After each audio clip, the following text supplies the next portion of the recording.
Hey there folks, so welcome to Spectrum Pulse. We talk about music, movies, art and culture, and this is Billboard Breakdown.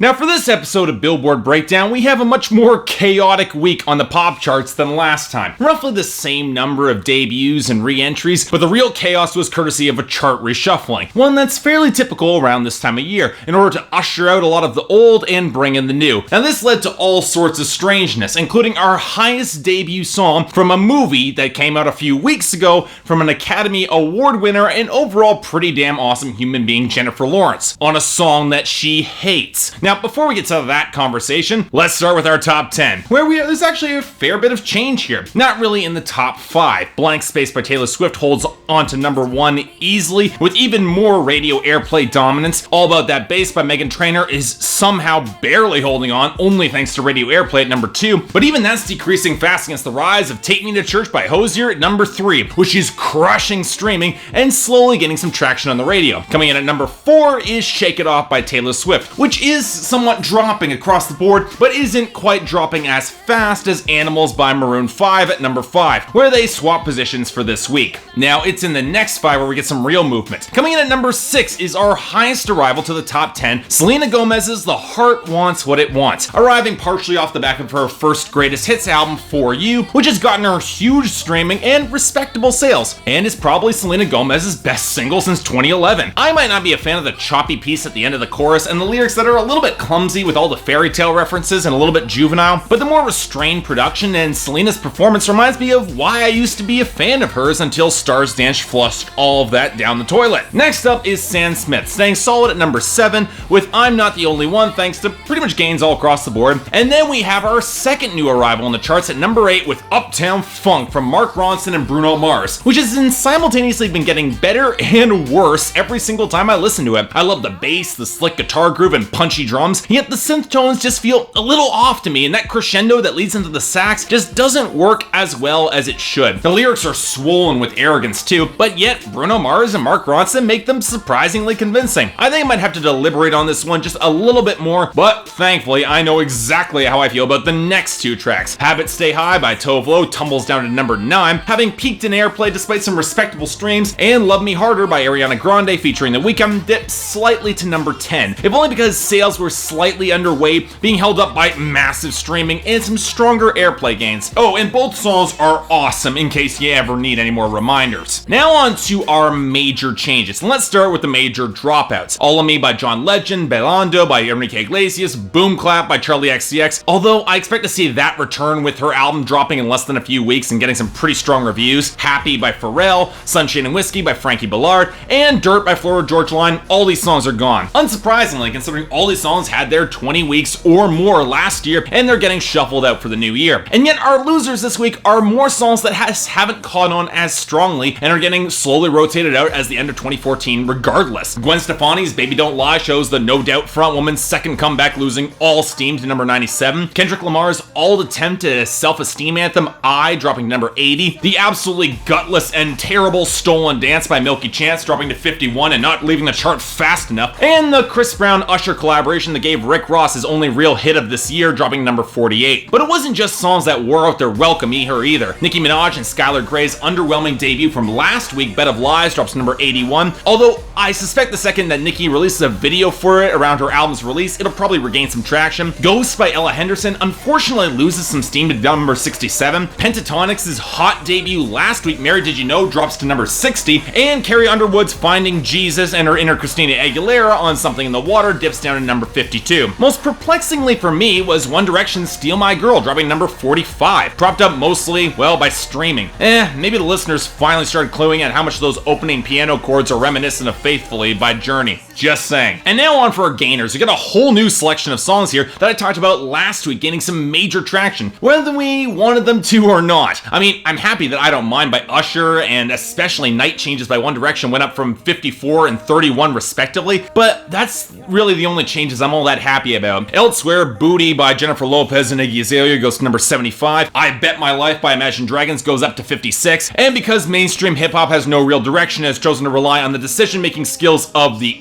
internet, Coco by OT Genasis somehow rises to number 38, entirely thanks to streaming. Okay, internet, this was fun, we all had a good laugh here, but I don't want a badly made trap song about cocaine to become the next big thing, okay? Just let's get that clear. But thankfully, we got a couple better songs to round things out, from some solid gains for Yellow Flicker Beat from Lorde, and Pitbull getting a major boost thanks to his most recent album for Firewall, which is one of the better songs off that release and features him channeling his inner Rum DMC. Hell, I'll take more of that any day. We'll get back to Pitbull in a little bit, but now it's time for our recurring entries.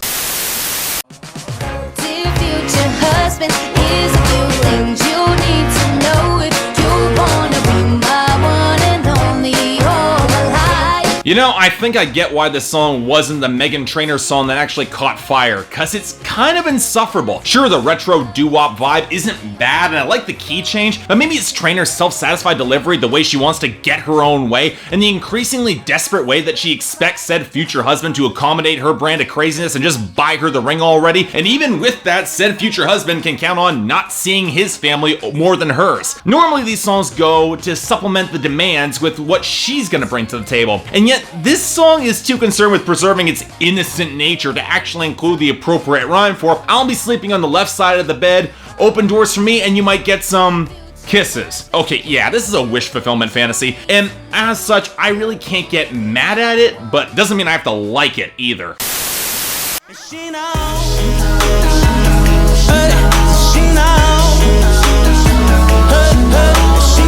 Oh wow, this song should be a lot better than it is. To me, Neo has always been stuck a half step behind Usher, and it's a little amazing that a week after I Don't Mind debuts on the charts, Neo is here with his own forgettable Juicy J verse. It's a shame that it's a fair bit worse too, most thanks to the instrumentation with the horn-sounding synthesizer obnoxiously blaring to start up against this pitched-up vocal that sounds a lot like a baby. Now thankfully the song does get a little bit smoother with some of the synthesizers, and Neo is still a slick performer, but with a little bit less going on in the lyrics, which just aren't as smooth or as detailed. It's just not as good as I Don't Mind, at least for me.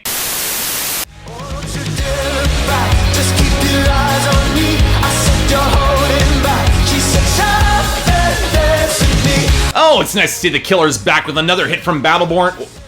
Wait a minute, this isn't the Killers? Okay, you know what, I'm just being snarky here, but come on, from the U2's guitar flutter to the more chugging riffs, the lead singer belting at the top of his lungs with a voice that belongs somewhere between Brandon Flowers and Josh Ramsey, I'm inclined to brand the Walk the Moon Killers light and just move on. And you know what, even lyrically, it does fall a little bit into that mold. Say what you will about all the real problems that Battleborn by the Killers had back in 2012, at least the Killers cranked the lyrical subject matter up to the broad strokes that worked with the bombast, whereas Walk the Moon isn't quite as ambitious with the song. And yet, given this is the pop charts and there's no sign of another Killers album anytime soon, and I did like that chiptune keyboard line on the bridge, you know what? It works pretty damn well for it is. It's a fun song. I'm giving it a pass. It's coming to fucking what I'm gonna do. It's too late to start over. This is the only thing I know. Ugh, man, this song is underwhelming. I wasn't a fan of the last time Sia collaborated with Eminem on the deluxe edition of the Marshall Mathers LP 2, and her new collaboration for Shady 15 is not a lot better. The verses are quite literally about how Eminem is having writer's block and not being able to break out of his established mold with production pulled straight out of Recovery. It doesn't develop any real energy until he starts really spitting on the second verse, but even that just feels recycled. Granted, Eminem's not at his best, is still above average, but I don't get why he's throwing money behind this when the title track or Vegas were just so much better songs. In other words, I'd probably skip it. You wake up, housed up, riding around in there, lounging on there, these diamonds, your diamonds. Okay, believe it or not, this is one of the few songs from Beyonce's self-titled album that I actually liked, especially with the intro from Chimada Ngozi Adichie that actually did a lot for amping up some of the feminist themes that tried to underscore a lot of that self-titled album. This remix with Nicki Minaj aims to do a whole lot less, and unsurprisingly, it's a lot less listenable, and unsurprisingly, it charted a lot higher too. At this point, looking for any sort of feminist subtext is pretty much pointless, because Nicki Minaj makes it very clear in her verse that this song is about dissing other women who aren't as rich or as bad as them. And you know what? Okay, fine. The song is more shallow brag rap that they try to infuse with some populism and some raw power from Beyonce, especially with Nicki going off in her verse. I can give all that a pass. If it wasn't for the production, between the pitch shifting, how everything sounds like it's swallowed in copious reverb, especially the horns for no good reason, the chorus never gaining any real dramatic swell, a complete lack of consistent momentum, the abuse of autotune, and that shrill grating synth over Nicki's final bars that just drops out altogether, makes the song feel unfinished. Look, I know I can't expect much from a remix here, but I take the original any day over this. Skip this song.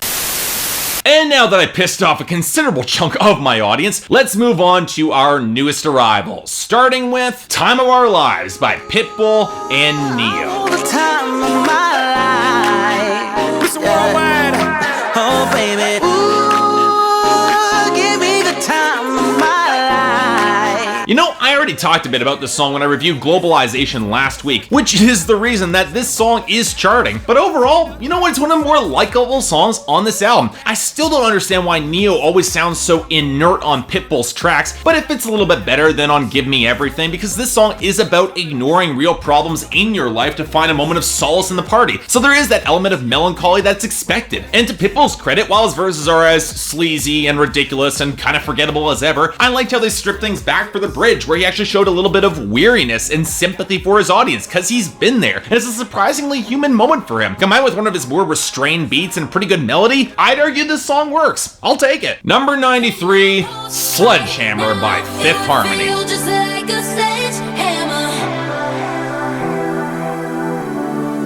Okay, so we're now at our second single from that long-delayed debut album from Fifth Harmony, after Boss failed to impress anyone with one of the cheapest sounding horn sounds, an abuse of percussion, and ridiculous assertions of dominance with some of the dumbest lyrics that I've heard in a while. Thankfully, Sledgehammer is a little bit better, if only because it's bland over top of being just bad. Most of this is a factor of bottom-shelf Psycho Records production that abuses percussion over everything else, and that terrible pitch-shifted voice on the drum break in the chorus. But you know what? The girls do a decent enough job selling the track, and the lyrics, they aren't bad. But if Ghost by Ella Henderson can't catch fire here at being a better song, I don't see Sledgehammer doing much better, and stealing a title from an iconic Peter Gabriel song does not help your case. I'm sorry. Number 89, I See You by Luke Bryan. Light of a midnight moon, baby, I see you.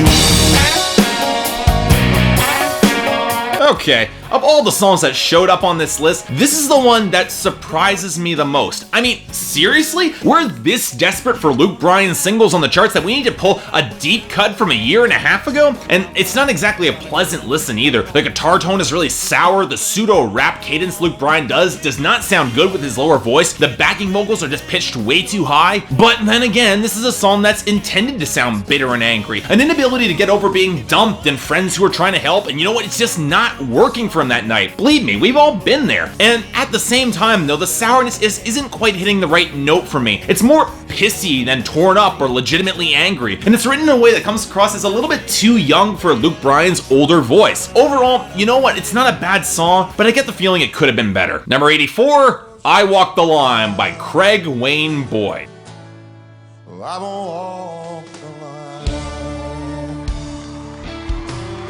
Our voice cover of this week is of one of Johnny Cash's more well-known hits. And you know what? I actually like this cover a fair bit, mostly because it's played in a slightly different way than Johnny Cash did. He kept a rollicking tone that had a certain curt efficiency to it, whereas Craig Wayne Boyd lowers the tempo, adds a bit of strings, has much more expressive delivery and presentation, and his rougher, incredibly powerful vocals and a lot more sincerity does a lot for his presentation. Traditionalists will probably think that covering Johnny Cash at all is a travesty, especially like this, but you know what? I like Boyd's interpretation. It works for me. Number 71, I Lived by OneRepublic. I swear I lived.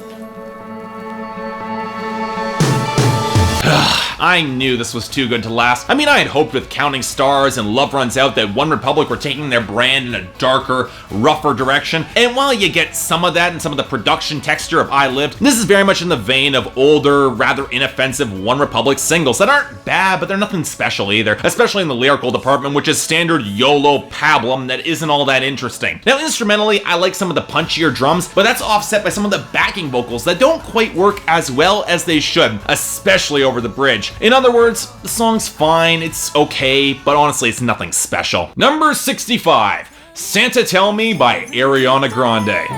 Don't make me fall in love again if you won't be here next year. I really shouldn't be surprised that Ariana Grande is releasing a Christmas song. Like her idol Mariah Carey's landmark Christmas song, All I Want for Christmas Is You, it's pretty lightweight and basic in terms of its production and composition, although the strings are pretty solid, pretty nice, but Ariana's lyrics are, well, more complicated. The story is, Ariana is reaching out to Santa, if he's really there, to have him confirm whether or not her new boyfriend is going to stick around into the new year so that she knows if it's okay to have sex with him. So let me reiterate that. She's disrupting Santa's valuable time delivering presents all around the world to ask for sexual advice. And the tone of the song is all over the place too. The lyrics are written fairly straight, and yet Ariana's delivery is so girlish, and when the full gospel choir comes in to sing the chorus about giving it all away. Okay, look, I don't think the song works, but on some level, I want this to be huge, like All I Want for Christmas Is You, because this song is absolutely hysterical for me. Ho, ho, ho, indeed. Number 18, 7-Eleven by Beyonce.